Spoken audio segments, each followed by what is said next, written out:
शुभांगी मंगेशच्या पसंतीस उतरल्यामुळे पुढचं सगळं काम सोपं झालं. यथावकाळ साखरपुडा झाला. साखरपुडा थोडक्यात झाला. साखरपुड्याआधी इंदिरेने काही गोष्टी स्पष्ट केल्या. साखरपुड्याच्या वेळी मुलाला आणि मुलीला फक्त कपडे करायचे, बाकी सगळं देणं घेणं लग्नाच्या आदल्या दिवशी म्हणजे श्रीमंत पूजनाला होतं, म्हणून ते सगळं आता साखरपुड्याला करायचं नाही. दुसरं, तुम्ही तुमच्या नातेवाईकांना आहेर द्या, आम्ही आमच्या नातेवाईकांना आहेर देऊ. तुमच्या मुलीला तुम्हाला जे द्यायचं आहे ते द्या, मुलाकडचे म्हणून काही मागणार नाही. आम्हाला आमच्या सुनेला जे करायचे ते करू. इंदिरा हे सगळे एका दमात बोलून गेली. मंगेश तिच्याकडे आश्चर्याने बघू लागला. लग्नासारख्या महत्त्वाच्या कार्याची बोलणी इंदिराने अचानकपणे आणि झटक्यात केली. हो चालेल, तुम्ही म्हणाल तसं करू, शुभांगीचे वडील म्हणाले. इंदिरेच्या बोलण्यातला आत्मविश्वास बघितल्यावर मिहीर चकित झाला. इंदिरेकडे बघून मिहीर हसला. इंदिरा फक्त गालातल्या गालात हसली. शुभांगीचे आईवडील मिहीरचं घर बघून खुश झाले. लग्नातही फार काही मागितलं नाही, म्हणूनही खुश झाले. मंगेशला मोठेपणा देऊन लग्नात काही अडथळे आलेले इंदिरेला नको होतं. इंदिरेने धमकीवजा समजून सांगितलं म्हणून तो गप्प होता. इंदिरेलाच लग्नाची बोलणी करायची होती, त्यामुळे मंगेशने कुठेच म्हणतेच तोंड उचकटायला नको, म्हणून तिने मंगेशला साजूक तुपातली धमकी दिली. मिहीर खुश होता. आपलं लग्न शुभांगीशी होईल की नाही याची त्याला भीती वाटत होती. पण इंदिरेने लग्नाची गाडी छानपैकी रुळावर आणून ठेवली. हे करायला आईला खूप मेहनत घ्यावी लागली असेल याची कल्पना मिहीरला होती. आई थँक्स, कशाबद्दल थँक्स देतोय? माझं लग्न शुभांगीशी होईल की नाही अशी शंका मला होती, पण तू छान मॅनेज केलंस. आता लवकर लग्नाचा मुहूर्त काढूया. तू एकदा लग्नाच्या बेडीत अडकलास की मी मोकळी. असं काय बोलतेस? अरे म्हणजे नंतर मेघनासाठी बघायला हवं म्हणून म्हणतेय. मेघनाने पण तुझ्यासारखंच जमवलं तर बरं होईल. यावर मिहीर म्हणाला, का हसला रे? मेघनाचं आहे का काही? नाही ग, असंच हसलो. इंदिरेने फार ताणून धरलं नाही. या गोष्टी होऊ नये 2 महिने झाले होते. लग्नाची तयारी जोरात सुरू होती. मेघनाने मनपसंत कपड्याची खरेदी केली. मंगेशला एक अक्षरही बोलायचं नाही अशी ताकीद इंदिरेने दिली होती. इंदिरेच्या धिटाई बघून मंगेशची काही बोलण्याची हिंमत झाली नाही. मेघनाने मनसोक्त खरेदी केल्यानंतर ती हळूच इंदिरेच्या कानात कुजबजली. आई, तू काय जादू केलीस? कोणावर? अगं बाबांवर. ते एकदम गाय झालेत आणि मिश्किल हसू लागली. मंगेश तिरक्या नजरेने या दोघींकडे बघत होता. बाळा, खूप वर्ष वाघाला घाबरून मी जगले. एक दिवस अचानक माझ्या लक्षात आलं की जरा थोडा धीटपणा दाखवायला हवा, नाहीतर हा वाघ मला खाईल. मिहीरचं आणि तुझं भविष्य डोळ्यासमोर ठेवून शेळीची वाघीण झाले. त्या बोलतच असतात तेवढ्या टॅक्सी घरासमोर येऊन थांबते. तिघही खाली उतरतात. इंदिरा आणि मेघना कपड्यांच्या पिशव्या घेऊन घरात शिरतात. आई, ही साडी खूप आवडली मला. तुझ्या मनासारखी खरेदी झाली ना? खरेदी करताना पैशाचा, बजेटचा काही विचार करायचा असतो, हे माहिती नाही का? मंगेशचा तापलेला स्वर ऐकून इंदिरा आणि मेघना दोघींनी मागे वळून बघितलं. मेघना घाबरून गप्प बसली. लग्नाची खरेदी आहे, नेहमीची दिवाळीची खरेदी नाही, म्हणून एवढा पैसा खर्च करायचा? हल्ली सगळ्याचेच भाव वाढले आहेत. त्याला आपण काय करू शकतो?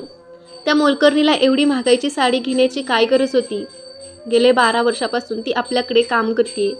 ती आहे म्हणून माझा बराच भार हलका होतो, म्हणून तिच्यासाठी साडी घेतली. साडी 500 रुपयाची आहे, काही हजाराची नाही. भांडी फरशी तिने करून एवढी कसली मदत होते तुला? 2000 पगार देते वरून. ही साडी काढ त्या बाईला. काम कोण करणार? तुला स्वयंपाकाशिवाय दुसरं काय काम असतं? घास तू भांडी आणि पूस फरशी. तुम्ही तर रिटायर झालात, तुम्हाला तर आरामात खुर्चीवर बसल्या बसल्या सगळ्या गोष्टी हातात मिळतात. तुम्ही घासा भांडी आणि पुसा फरशी. मी हे काम करणार नाही. माझ्याकडून ती अपेक्षाही करू नका. तुमचा निर्णय ठरला की सांगा, मग बाई काढते. बोला, मुलीसमोर असंच वेडवाकडं. मग काय, एक दिवस तीही तुमच्यासारखी मुक्ताफळं उधळेल.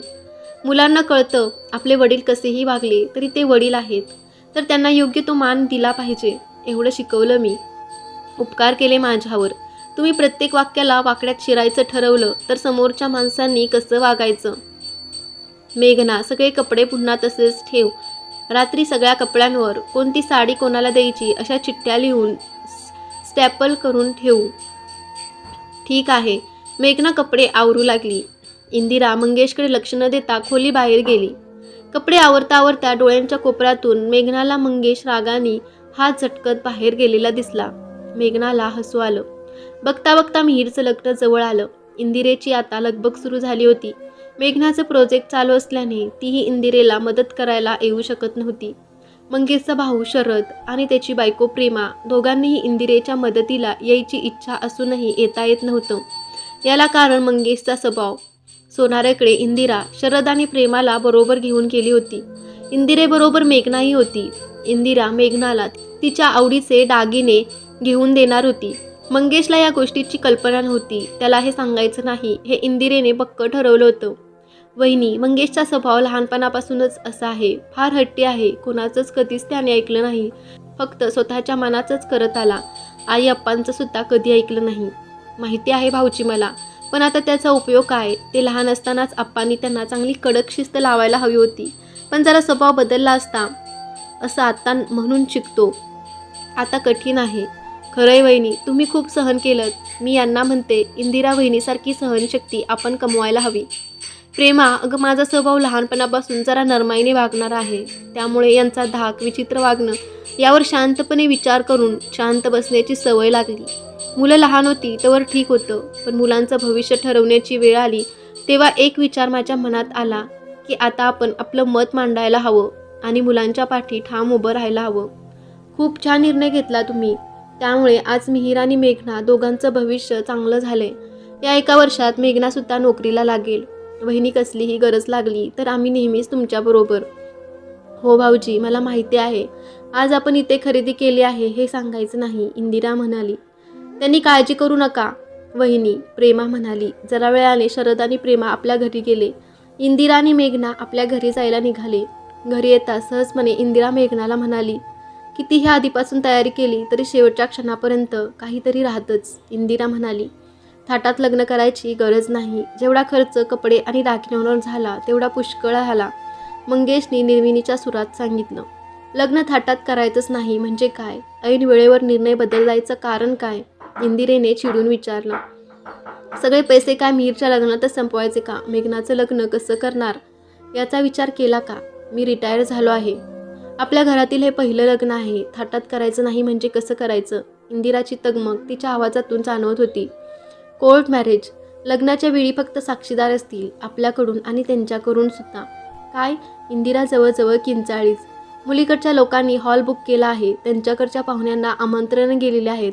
आपल्याकडे सुद्धा पत्रिका छापून आल्या आहेत आणि आता तुम्ही सांगता आहात काहीच कसं वाटत नाही तुम्हाला? इंदिरेचा स्वर टिपेला पोहोचला होता. लाज कसली वाटायची त्यात? सगळं ठरवताना माझं मत विचारलं होतं. आता लग्नापुरती जेवढी खरेदी आवश्यक होती तेवढी झाली आहे. आता पुढच्या खर्चाला मी पैसे देणार नाही, कळलं? वार करण्याची चांगली पद्धत आहे. शोभत नाही तुम्हाला.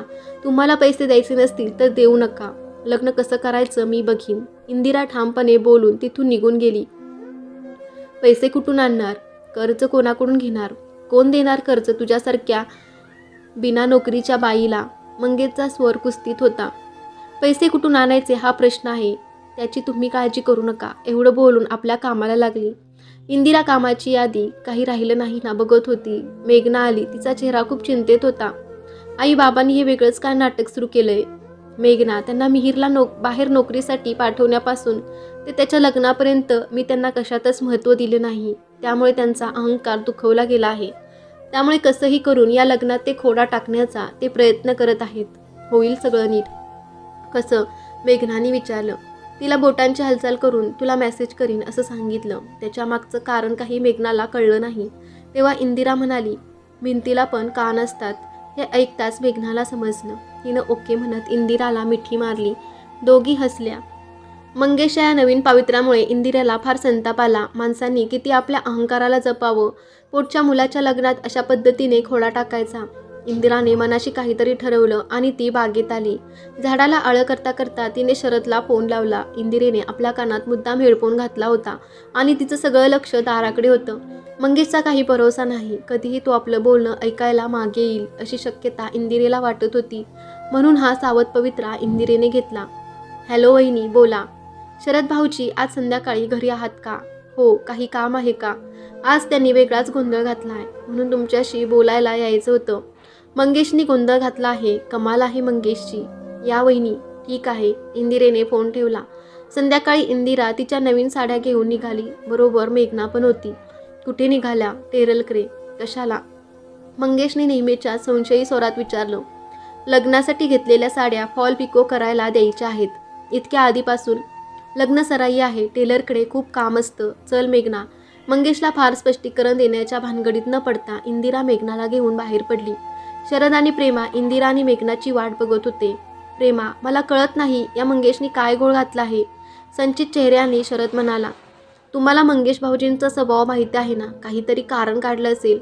कसला एवढा इगो या माणसाला कळत नाही. प्रत्येक वेळी आपलंच म्हणणं खरं करायचं एवढंच फक्त त्याला कळतं. बाकीच्या लोकांच्या इच्छा त्याच्या दृष्टीने काही महत्त्वाच्या नसतात, याचाच मला राग येतो. हो ना, इंदिरा वहिनी शांत आणि समजून घेणारे आहेत म्हणून सगळं ठीक आहे, प्रेमा म्हणाली. तेवढ्यात इंदिरा आणि मेघना शरदकडे येऊन पोचले. वहिनी, मंगेशने काय घोळ घातला आहे. शरदने त्या दोघींना खुर्चीवर बसण्याची ही उसंत दिली नाही. अहो, जरा त्यांना श्वास तरी घेऊ द्या, काही क्षण बसू द्या, प्रेमा म्हणाली. प्रेमा, आता बसून चालणार नाही, लवकर कृती करायला हवी. मिहीरच्या लग्नाला आता फार दिवस राहिले नाही, इंदिरा म्हणाली. झालं काय, शरदने विचारताच इंदिरेने घडलेला प्रकार सांगितला. हे ऐकता शरद फार चिडला. मंगेश कधीच कोणाचा विचार करत नाही, फक्त त्याचं सगळ्यांनी ऐका. इतरांच्या भावभावनांचा तो कधीच विचार करत नाही, जे अगदी चुकीचं आहे. पण मांजराच्या गळ्यात घंटा बांधणार कोण, अशी परिस्थिती आहे.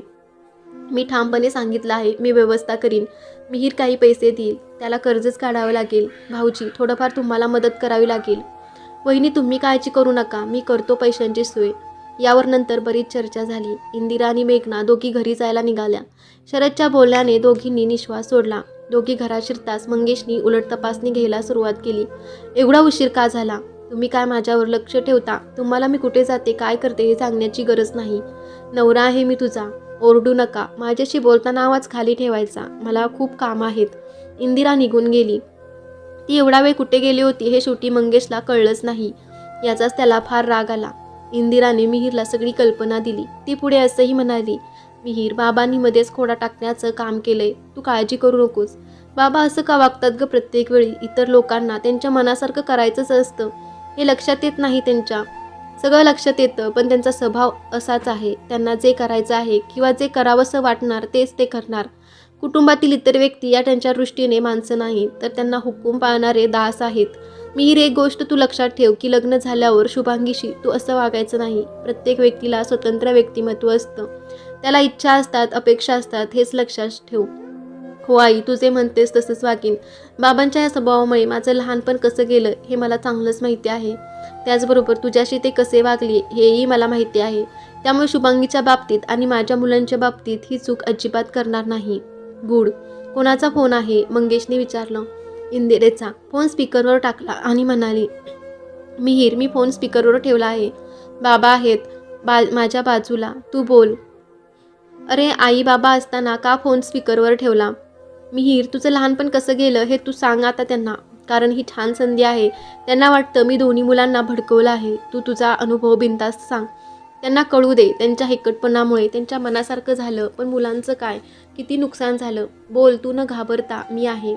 वा, छान. मुलांना छान शिकवण दिली आहे. आधी ऐका मिहीर काय म्हणतोय. तुम्हाला कळलं पाहिजे, तुमची मनमानी थांबवली पाहिजे. बोल मिहीर. बाबा, तुम्ही खूप हुशार आहात. तुमच्या करिअरमध्ये तुम्ही खूप नाम कमावलं आहे. आपल्या मुलांना तुम्ही कधी वेळ दिला नाही. तुम्हाला आठवतं तरी कामाला परीक्षेत किती मार्क मिळवायचे, वर्गात कितवा नंबर यायचा, प्रगतीपत्रकावर सही करायला सुद्धा तुम्हाला वेळ नसायचा. आम्ही मोठे होत असताना वयाच्या प्रत्येक टप्प्यावर आम्हाला तुम्ही हवे असायचे, पण तुम्हाला वेळच नसायचा. आम्ही लहान असताना तुम्ही आमची कधी पापी घेतलेली कधी आठवते. हे बोलताना मिहीरचा आवाज गहिवरला. मिहीर, बस कर तुझी बडबड. हे सगळं बोलायला आईनं सांगितलं असेल म्हणून करतोय पोपटपंची. तुला कुठे आहे एवढं डोकं, तू तर.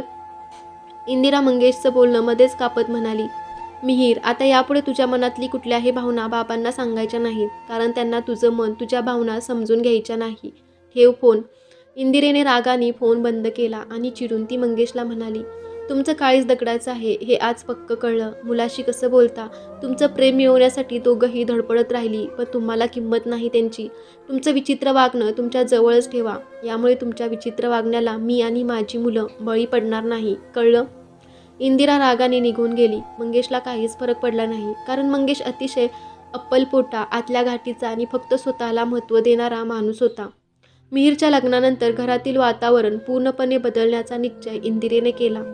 आपण आयुष्यभर ज्या विचित्र स्वभावाच्या नवऱ्याशी जमवून घेतलं तसं शुभांगीला विचित्र स्वभावाच्या सासऱ्याशी जमवून घेण्याची जबरदस्ती व्हायला नको.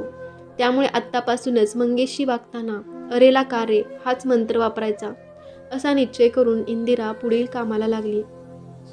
पुढे काय होईल मिहीरच्या लग्नात आणि इंदिरेच्या आयुष्यात हे पाहण्यासाठी पुढचा भाग नक्की बघा.